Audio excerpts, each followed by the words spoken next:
क्या 2022 MBBS admission के लिए सबसे कठिन साल होने वाला है? सबसे ज्यादा कैंडिडेट्स इस बार रजिस्टर हुए हैं, इसका कितना असर पड़ेगा? कट ऑफ क्या रहेगी या फिर बजट में क्या बदलाव आएंगे? नंबर ऑफ कैंडिडेट्स इतने ज्यादा क्यों बढ़ गए हैं और आपको क्या करना चाहिए? इन सारे पॉइंट्स को कवर करेंगे आज के इस वीडियो में। नमस्कार, मैं हूं प्रभाकर भारती, मेडिकल काउंसलर। आप सभी का स्वागत करता हूं।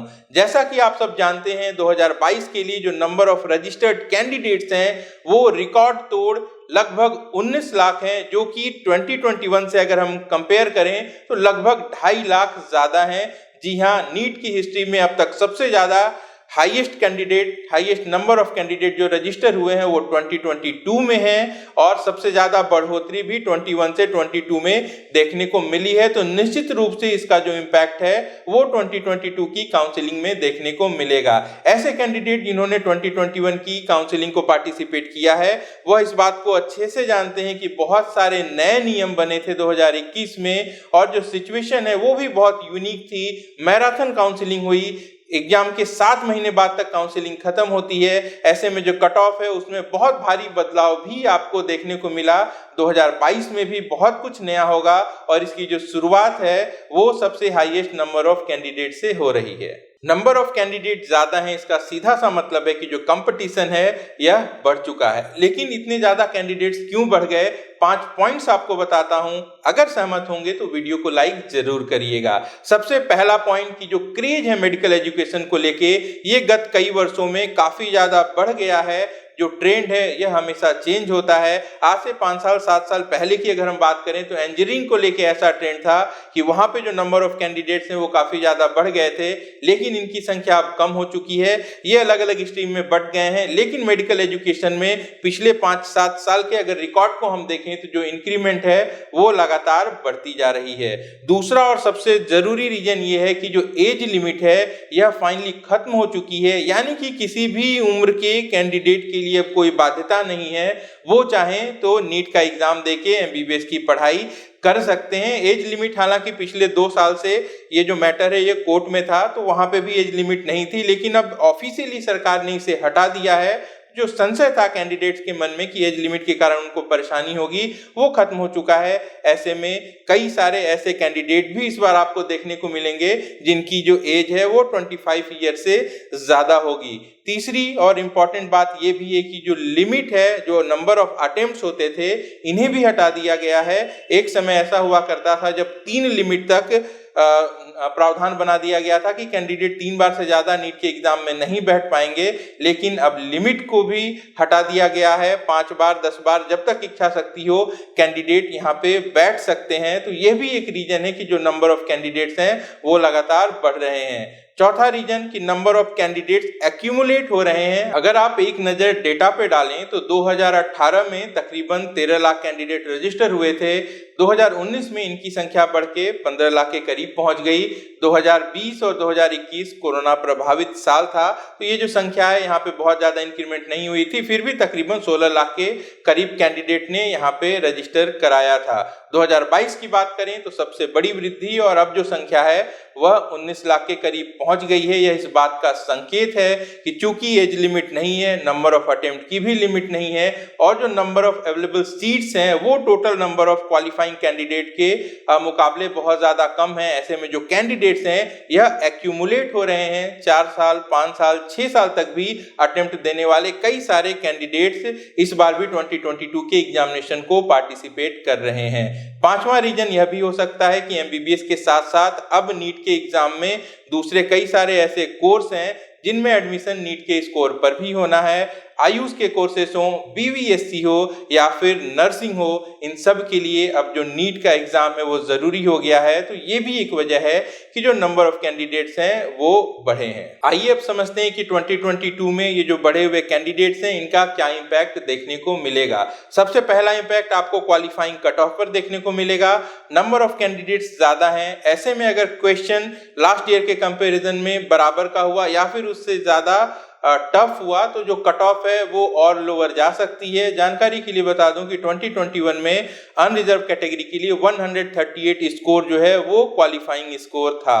अगर बात करें सरकारी कॉलेजेस के लिए कट ऑफ क्या रहेगी तो नंबर ऑफ कैंडिडेट्स ज्यादा हैं, तकरीबन 10 लाख कैंडिडेट ऐसे होंगे जो कि नीट के एग्जाम को क्वालिफाई करेंगे, यानी कि यहाँ पे जो कंपटीशन है वो ज्यादा होगा। लेकिन सरकारी सीटों के लिए जैसा कि आप सब जानते हैं कि बहुत अच्छा स्कोर चाहिए होता है, तो जो अपर लेवल है वहाँ पे कंपटीशन तो जरूर बढ़ेगा, लेकिन यहाँ पे बहुत ज्यादा फर्क भी आपको देखने को नहीं मिलेगा। हालांकि इस बारे में कुछ भी प्रेडिक्ट करना अभी बहुत ज्यादा जल्दबाजी होगी। एग्जामिनेशन कैसा होने वाला है, क्वेश्चन पेपर का लेवल क्या होगा, यह एक इंपॉर्टेंट आंकड़ा होगा इस बात को जज करने के लिए कि टॉप कट ऑफ कहां तक जा सकती है। लेकिन बहुत ज्यादा परेशान होने की जरूरत नहीं है। जो टोटल नंबर ऑफ कैंडिडेट बढ़े हैं, अगर इनमें से हम टॉप स्कोरर को अगर फिल्टर कर देते हैं तो वहां पे जो कंपटीशन है वो उतना ज्यादा आपको देखने को नहीं मिलेगा। दूसरी बात यह है कि वर्तमान में तकरीबन 91,400 एमबीबीएस की सीटें उपलब्ध हैं। ये 2022 में बढ़ भी सकती हैं। मेरा अनुमान यह है कि संख्या जो है वो 1 लाख को भी पार कर जाएगी। तो ऐसे में जो सरकारी सीटें हैं इनके लिए जो कट ऑफ है कुल मिलाकर देखा जाए तो 2021 में जो ट्रेंड देखने को मिला था वो मिलता जुलता दिखाई दे सकता है। बात करें प्राइवेट कॉलेजेस की, तो यहाँ पे जो बजट है इनमें शुरुआत में काफी ज्यादा तेजी देखने को मिलेगी। नंबर ऑफ कैंडिडेट्स बढ़े हैं तो यहाँ पे कंपटीशन भी बढ़ेगा। और चूंकि 2021 में बाद के समय में जो बजट है वो काफी ज्यादा हाई चला गया था और काफी सारे कैंडिडेट ऐसे थे जिन्होंने अपने बजट को एक्सटेंड किया, इसके बावजूद वो सीट नहीं ले पाए। तो इसका जो प्रेशर है वो शुरुआत में डेफिनेटली देखने को मिलेगा। तो ऐसे कैंडिडेट जो कि प्राइवेट के लिए प्रिपेयर कर रहे हैं उन्हें बहुत अच्छी प्लानिंग करनी होगी काउंसलिंग के लिए, तभी वो सबसे बेस्ट कॉलेज अपने बजट में सिक्योर कर पाएंगे। इन सारी बातों को अगर आसान भाषा में कहूं तो जो नंबर ऑफ कैंडिडेट्स हैं वो ज्यादा हैं। सीटें अगर बढ़ भी जाती हैं तो पर सीट जो कैंडिडेट का रेशियो है यह टफ ही रहने वाला है। ऐसे में आपको क्या करना चाहिए, इन सारी खबरों को अपने ऊपर हावी न होने दें।